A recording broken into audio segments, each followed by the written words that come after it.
Chapter 1. When I was a young man, I imagined my life as a stone thrown into a still lake.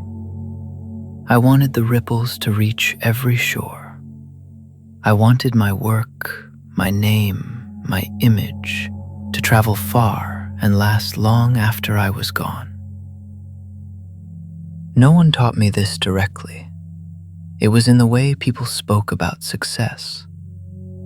It was in the way we praised those who were remembered and pitied those who slipped quietly from view. It was in a way we asked each other, "What will you leave behind?" As if the value of a life could be measured in monuments and memories. As the years passed, I began to see how heavy this question actually is. In middle age, I watched friends grow restless. Some had money, some had achievements. They had children, careers, homes, titles.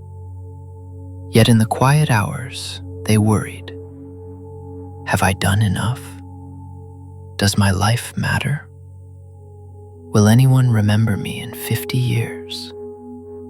Underneath their words was a fear that becomes louder as we age.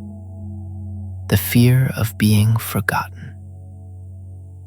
This fear is not a personal defect. It is a cultural inheritance. From an early age, we are told to build a legacy, make a mark, leave something behind. We are trained to see life as a race against time and memory as the finish line. From a Buddhist perspective, this is where our trouble begins. The entire project of legacy rests on two assumptions. First, that there is a solid, unchanging self who could be preserved in history. Second, that the future judgments of others can give lasting peace to a heart that is restless today. Neither of these assumptions survives careful looking. Consider the self you are trying to immortalize. The child you once were is gone. The teenager you once were is gone. The person you were 10 years ago feels distant, almost like a cousin you used to know well. Your interests, opinions, fears, even your sense of what matters most have shifted many times. If you line up every version of yourself across the decades, which one is the real you? Which one deserves a statue? Which one should the world remember? What we call self is more like a flame than a stone. It is continuous enough to warm a room, to light a path. Yet it is never the same flame from one moment to the next. It depends on fuel, air, and countless conditions. It appears solid only when you look quickly. Legacy freezes this living flame into a photograph and declares, "This is me. Remember this." It turns a fluid unfolding into a fixed image. Then it asks strangers in the future to keep that image alive in their minds, as if their remembering could protect us from the uncertainty we feel right now. This is what makes the pursuit of legacy quietly exhausting. It ties our worth to things we cannot control, the opinions of others, the trends of culture, even the survival of our species. We try to build something eternal out of materials that are constantly changing. Impermanence is not an idea. It is an observation. Every building crumbles. Every book grows brittle.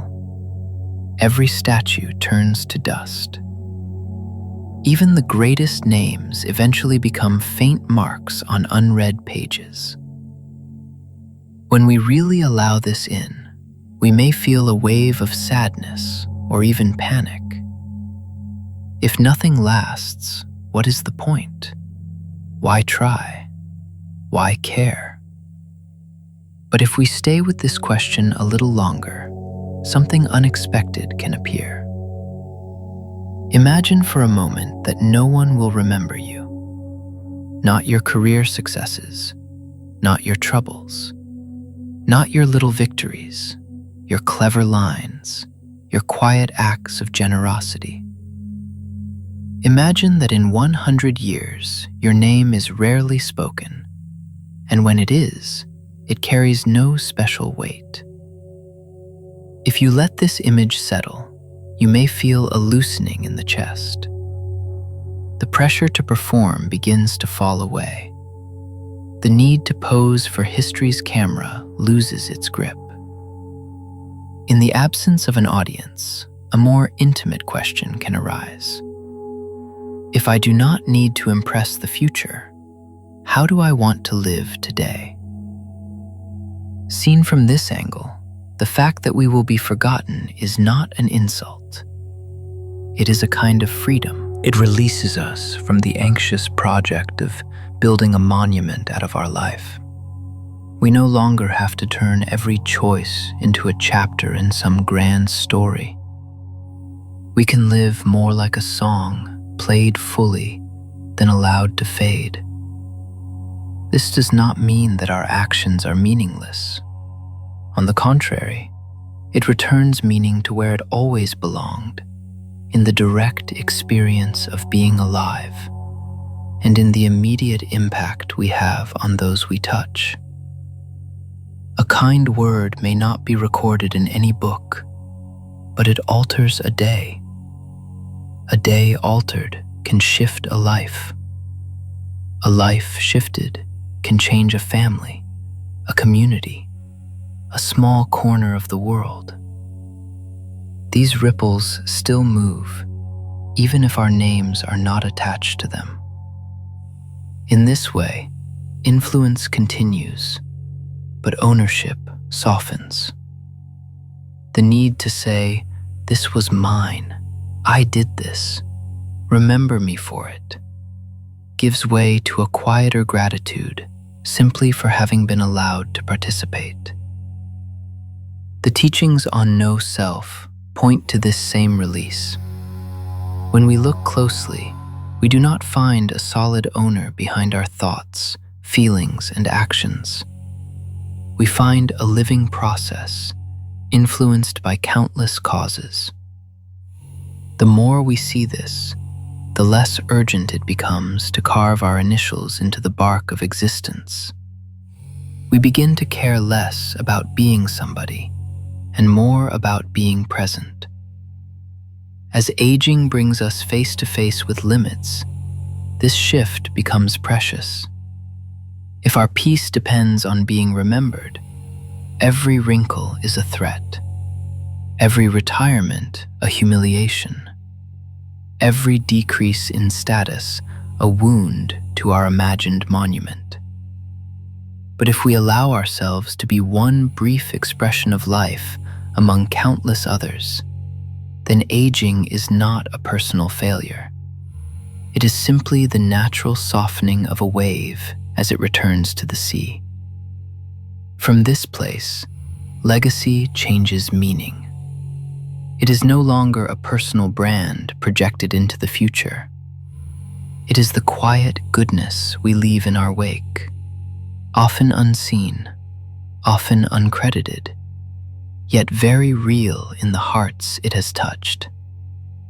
To discover this freedom, we must first be willing to let the old story fall apart. The story that says, "I am my achievements. I am my reputation. I am what others will say about me when I am gone." As we loosen our grip on this story, space opens for a different relationship with our own life. We can begin to meet our body not as a tool for building legacy, but as a companion in experience. We can listen to its needs, its wisdom, its limits, without the constant demand that it help us stand out. In the next chapter, we will turn toward this body, this aging companion we so often judge and resist, and explore how letting go of legacy allows us to treat it with the kindness it has always deserved.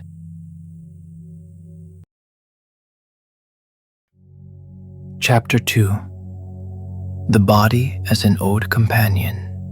From Betrayal to Friendship. By the time we begin to wonder how to age without regret, the body has usually already delivered its verdict. This life is not going to be endless. The mirror stops flattering. The knees begin negotiating. The sleep that once came like rain now arrives in uncertain drizzles. In the first chapter, we loosened our grip on legacy, the need to be remembered and approved of over time. Now we turn to something even closer, more insistent than reputation. The body that carries us moment by moment. For many people, aging begins as a quiet quarrel with the body. You were supposed to be on my side, we think, when the back twinges, the eyesight blurs, or the stairs grow mysteriously steeper. There is a sense of betrayal. How could you do this to me after everything I have done for you? Hidden inside that protest is a misunderstanding. Buddhism calls this misunderstanding selfing. We imagine there is a solid me inside here, and a separate thing called my body out there that should obey. That inner manager issues orders: lose weight, sleep less, work harder, look younger. And for years, perhaps, the body did its best to comply. Then something shifts. Perhaps it is an illness, a diagnosis, a fall that takes longer than expected to recover from, or simply the daily friction of moving through a world designed for younger joints. Suddenly, the body stops being a quiet servant and starts making requests. Rest now. Slow down. Please listen. If we are still clinging to the idea of the body as a tool for building our story, building our legacy, these requests feel like sabotage. The ego that wants to achieve, to impress, to be remembered, sees the aging body as an enemy. But the Buddha invites us to see something very different. In the light of Anicca, impermanence, the body is revealed as a process, not a possession. From birth, it has been unfolding, changing, replacing its cells, learning its limits. Every ache, every wrinkle, every gray hair is a message that says, this too is changing. This too cannot be held forever. Due impermanence is not an insult to the body. It is its true nature. You could say that aging is simply the most honest stage of physical life.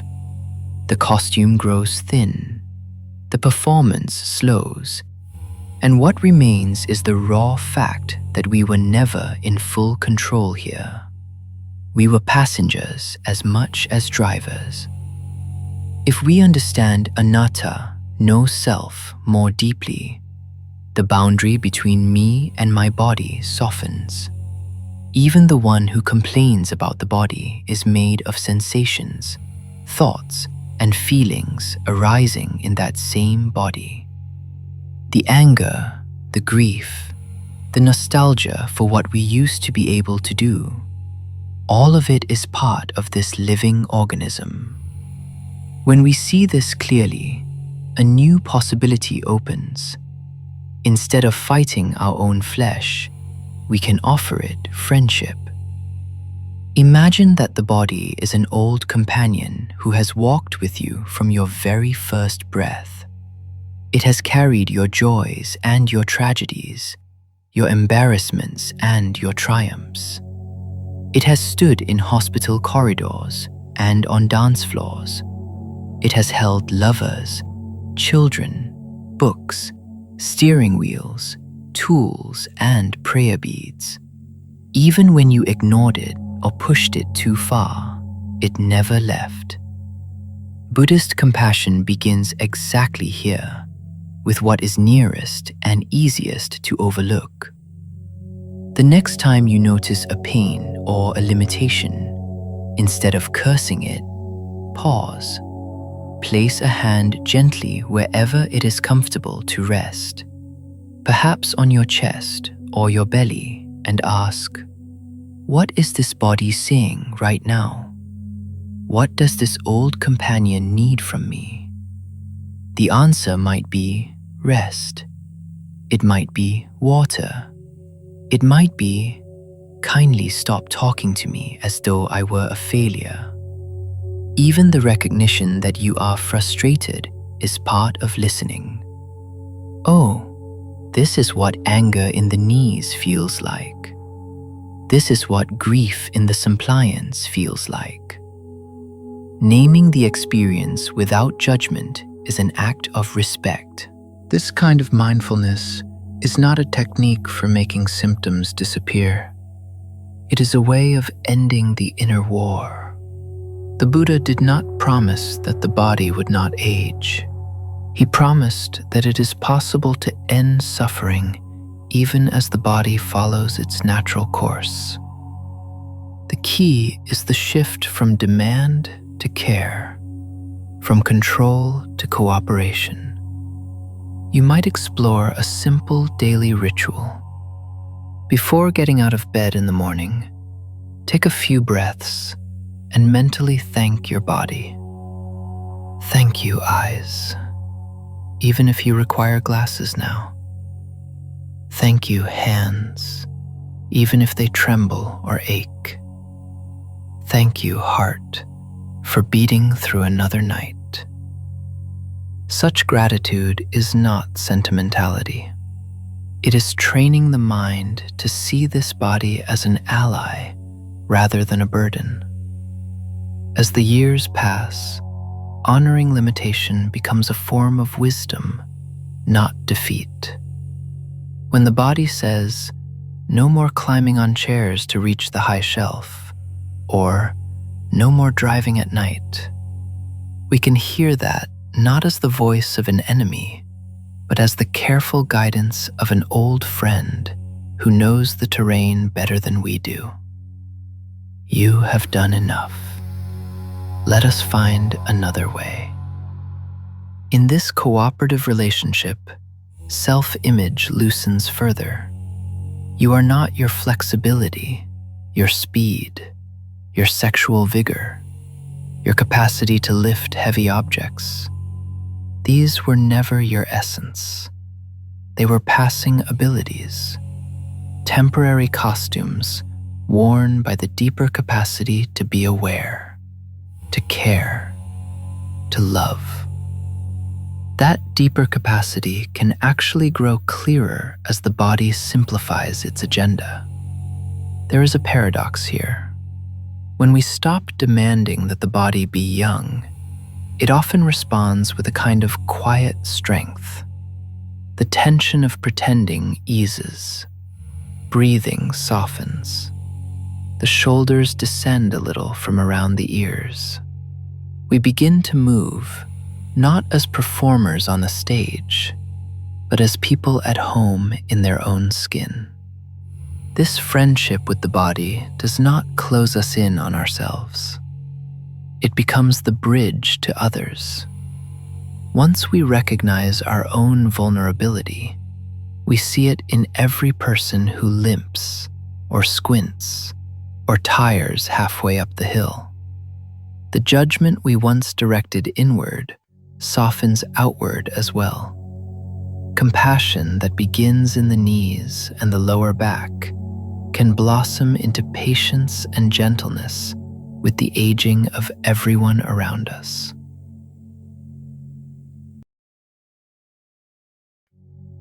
Chapter 3: The Changing River. accepting the natural ebb and flow of relationships. By the time we reach the middle and later chapters of our life, many of the outer structures that once felt permanent have already shifted. Careers have ended or transformed. Children have grown and perhaps moved far away. Old friendships have loosened, tightened, or disappeared without a clear reason.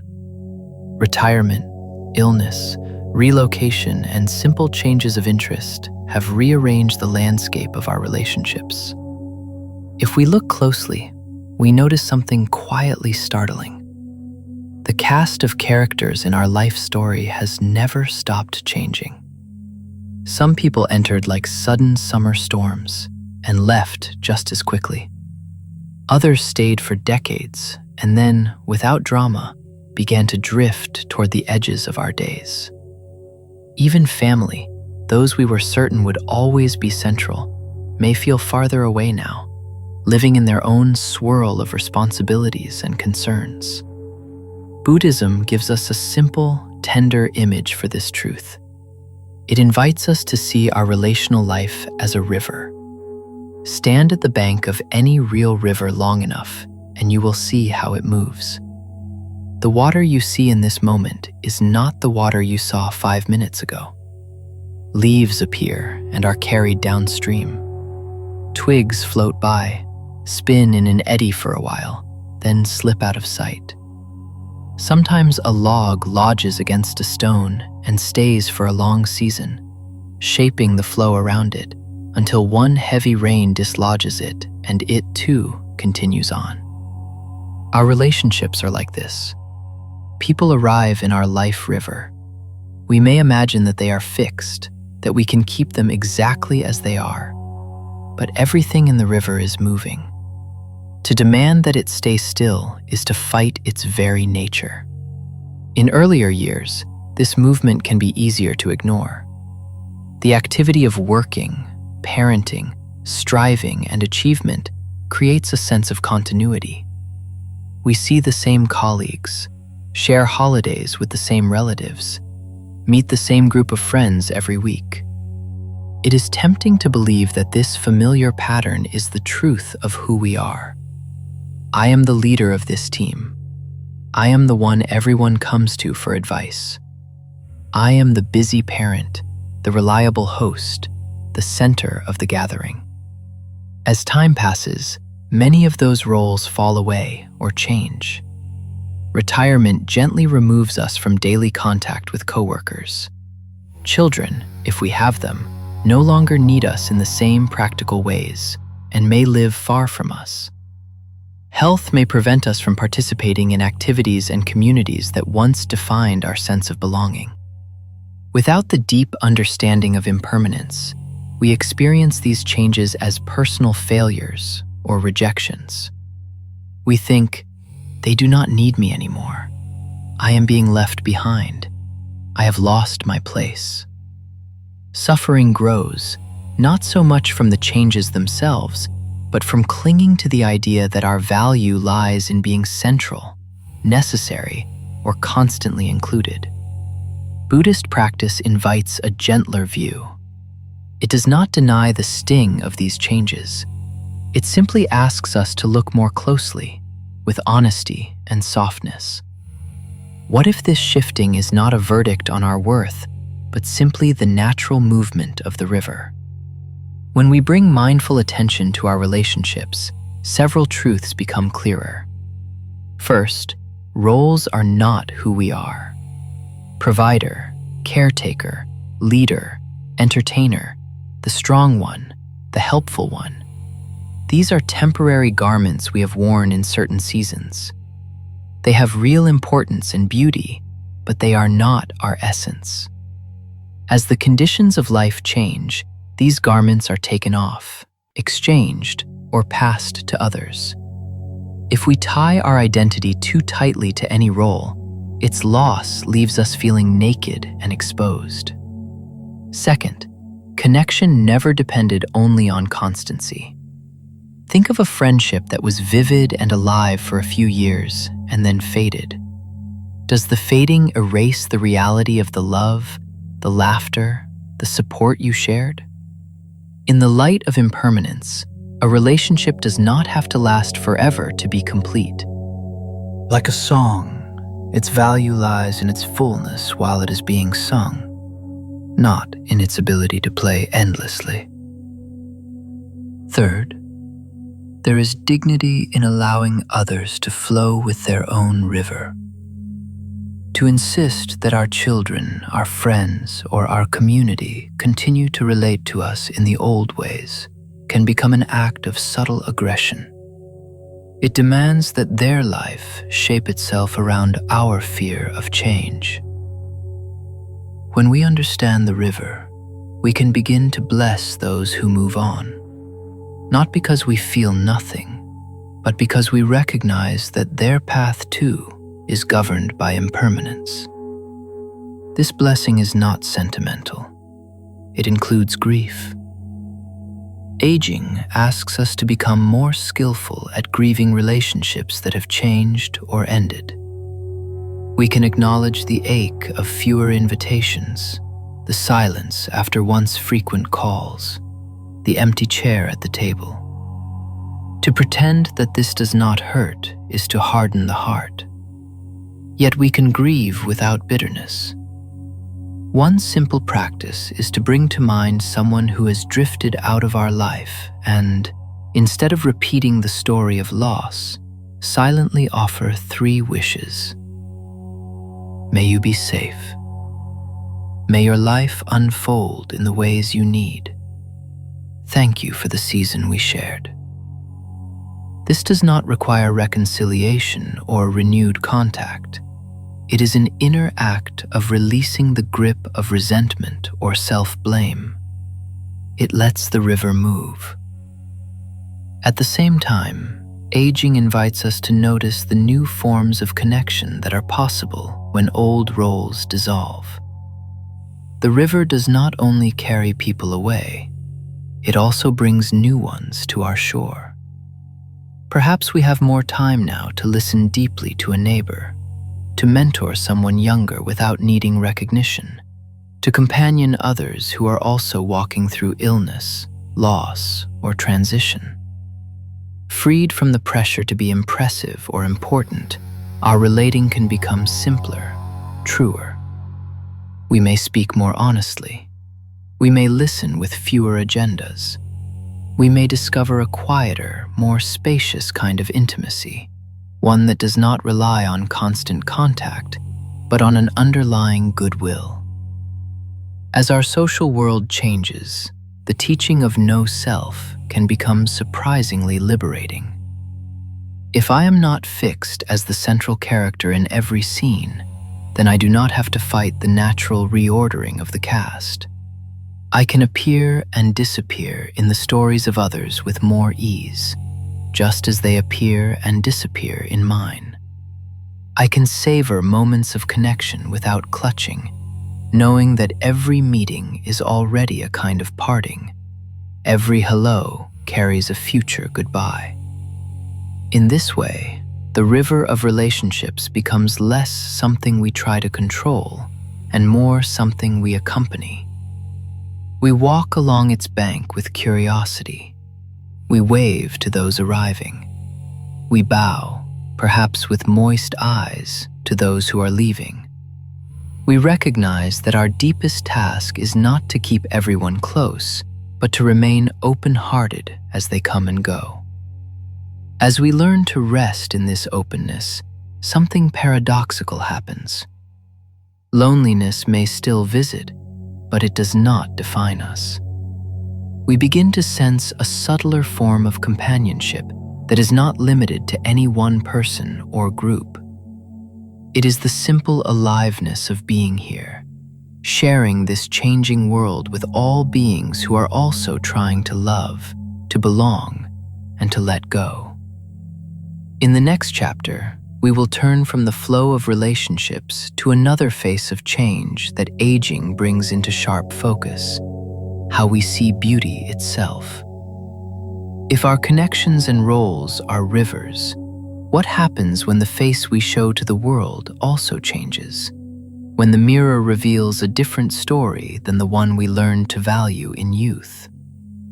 We will explore how Buddhist wisdom can help us trade the fragile blossom of youthful beauty for the quiet strength of an ancient pine, and in doing so, discover another way to age without regret.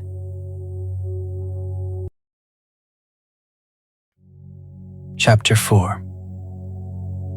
In spring, the cherry trees open all at once. For a few brief days, the world feels weightless, petals scattering like soft snow. People stop, look up, and marvel. Then the rain comes, or the wind rises, and the branches are suddenly bare. What felt like a promise of endless beauty is revealed as a passing moment. Not far from the cherry grove stands another presence. Its trunk is thick and rough, its branches twisted, its needles dark against the sky. It has watched many springs come and go. Many crowds gather and disperse. No one rushes out for a festival to honor the pine. Yet long after the petals have blown away, the pine remains, enduring through storm and heat and frost. We have, for much of our lives, been told that we are meant to be the cherry blossom. From our earliest years, beauty has been defined for us as softness, symmetry, and smoothness. We are shown images of youth that suggest this is when we are most worth looking at, most deserving of attention, love, and opportunity. Even if we do not believe these messages with our minds, they seep into our bones. A line appears at the corner of the eye. A patch of skin does not spring back the way it once did. Hair thins or grays or grows in new places. The shape of the body softens, settles, shifts. At first we notice with curiosity, then, often, with alarm. Something in us whispers, "This is bad. This is wrong. I am losing my value." Our culture reinforces that whisper. Advertisements speak of fighting age, reversing time, restoring youth. Entire industries are built on the promise that you can remain a cherry blossom forever if you only try hard enough, spend enough, submit to enough procedures. In Buddhist language, this is simply craving dressed up as self-improvement. It is the refusal to let spring turn into summer and summer into autumn. It is an attempt to stand outside the law of impermanence by sheer force of will. But there is another way to see. An old Zen saying describes enlightenment as becoming intimate with all things. Intimate not only with what we like, but with what we fear and avoid. Aging invites this intimacy with our own appearance. Instead of looking quickly away from the mirror or inspecting ourselves only to list flaws and losses, we are invited to truly see what is here. The wrinkle at the forehead that came from years of concentrating on work. The thickened hands shaped by decades of cooking, cleaning, building, holding. The scar that traces the line of a surgery that bought us more time to live. The silver hair earned by surviving heartbreaks we once thought would end us. When we look in this way, the story changes. The face is no longer a failing project, but a record of a life. The body is no longer a broken promise, but a history book written in bone and skin. This is the beauty of the ancient pine. The pine does not compete with the cherry blossom. It does not try to grow petals in spring or regret the roughness of its bark. It stands as it is, weathered into its own particular shape by wind and time. The practice of trading the cherry blossom for the ancient pine is not about pretending we do not feel the sting of change. There is grief here.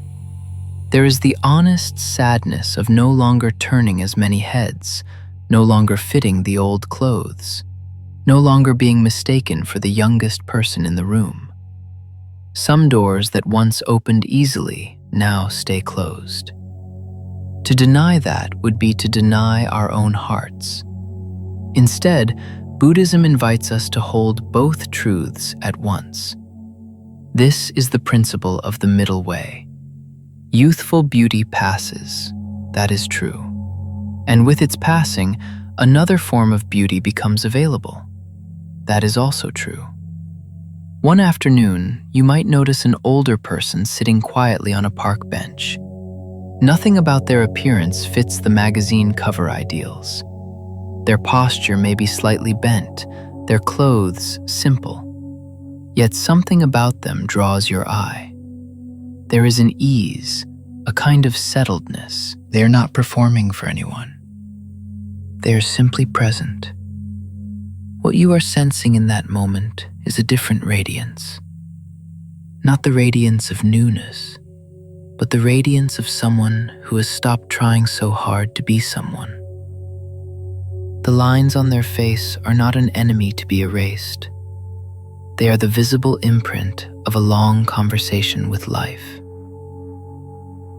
Buddhist practice helps us cultivate this shift from surface to essence.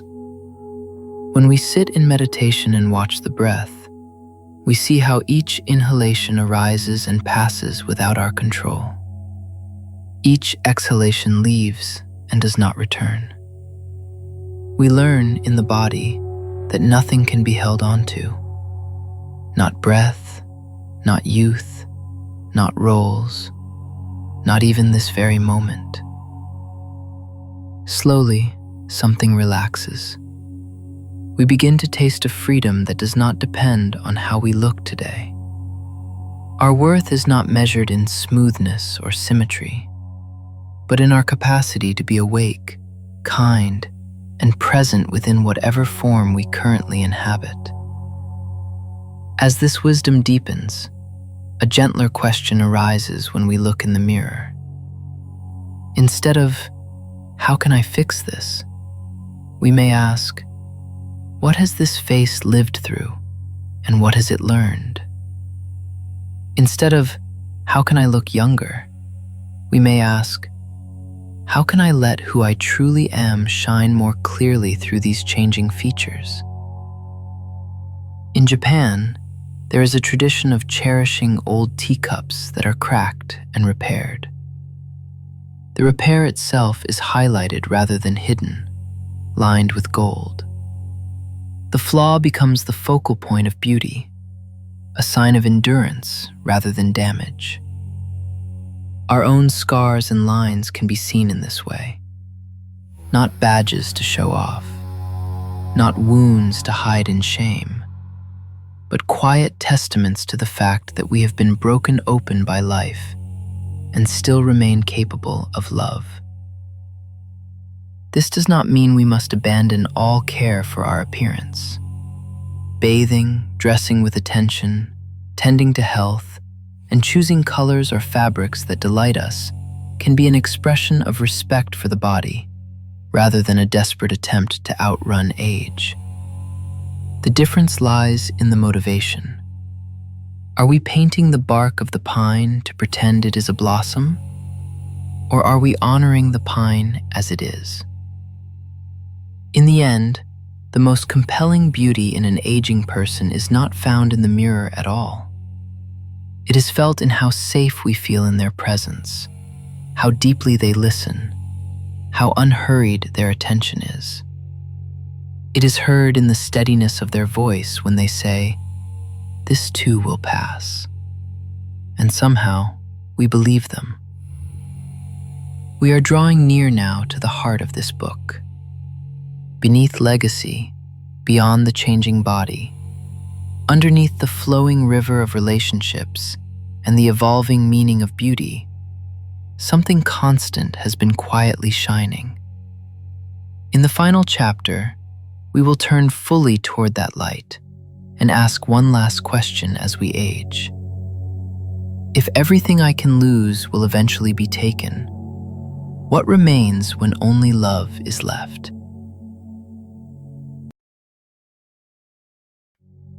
Chapter 5.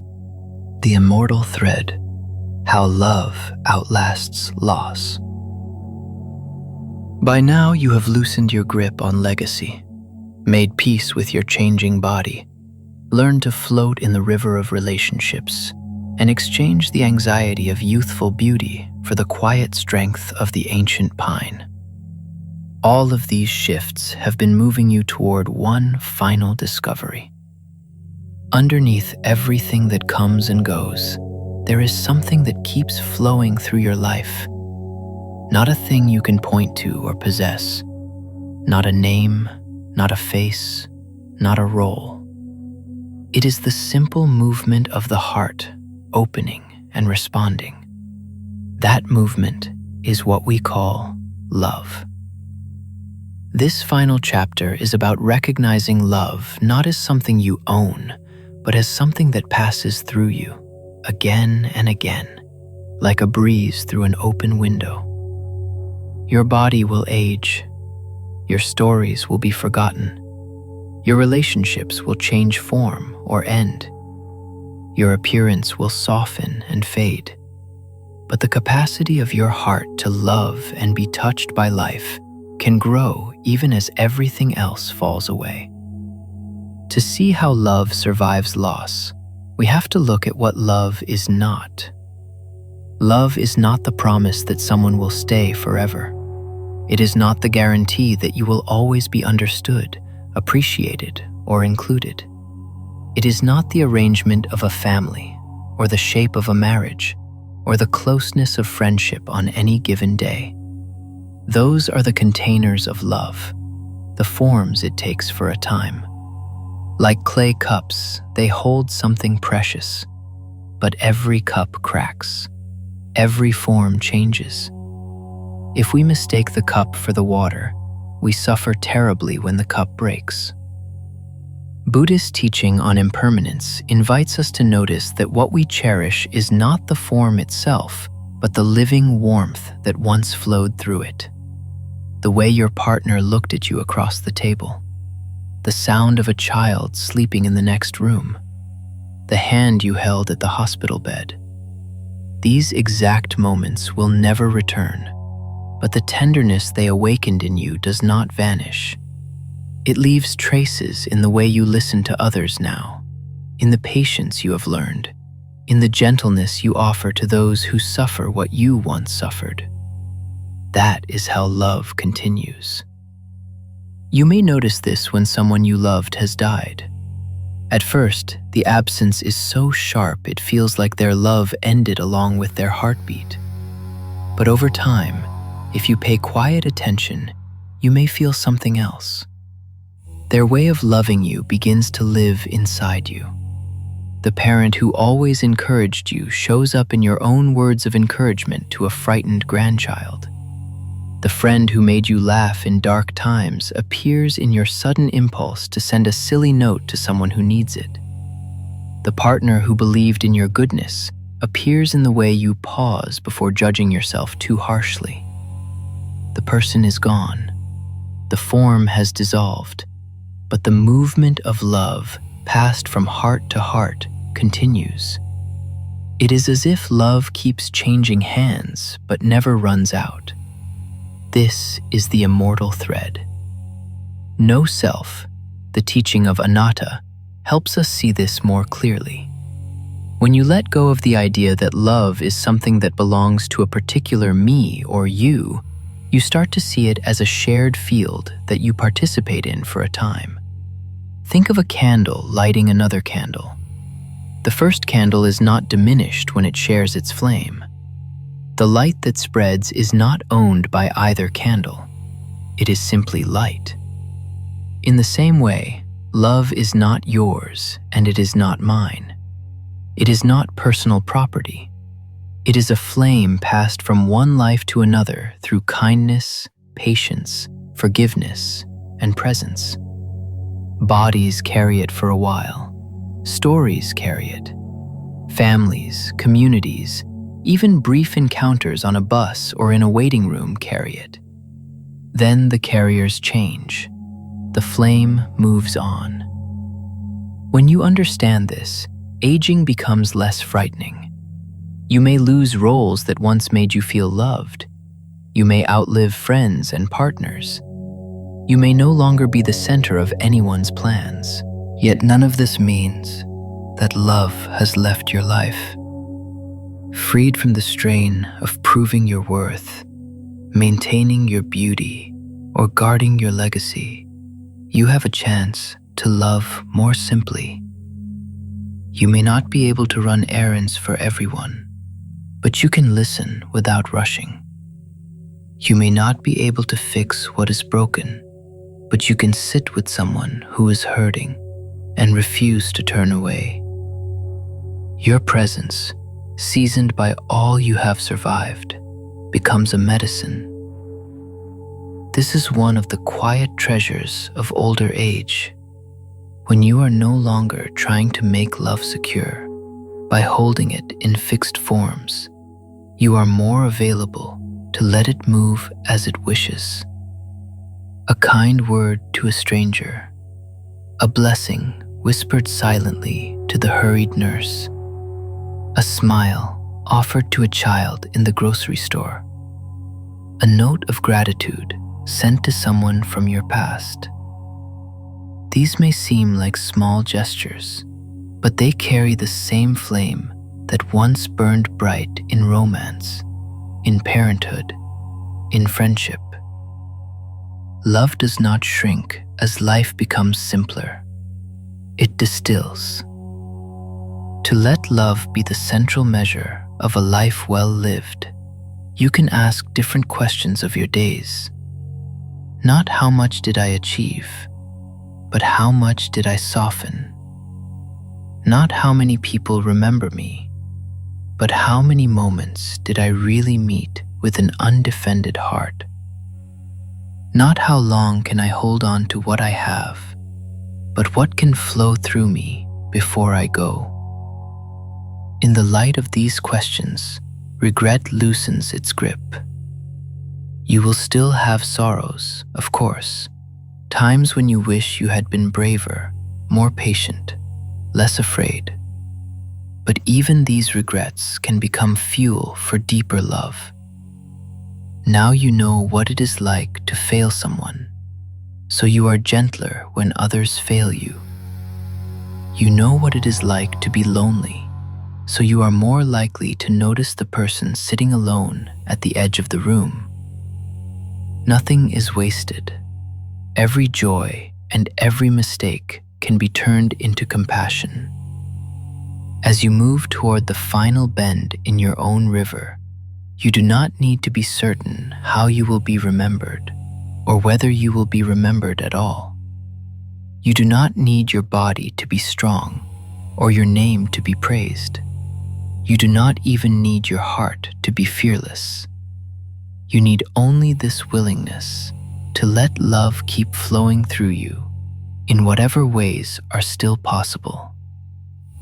In the end, when the body can no longer move, when the voice grows soft and the world around you begins to fade, what remains is the simple, wordless knowing that you loved and were loved.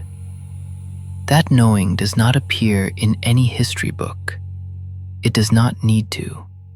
It is written where it matters, in the living hearts that carry your flame forward in ways you will never see. As this book draws to a close, there is one more step to take, turning these reflections into a way of living. Each remaining day with clarity, courage, and a tender, unregretful heart.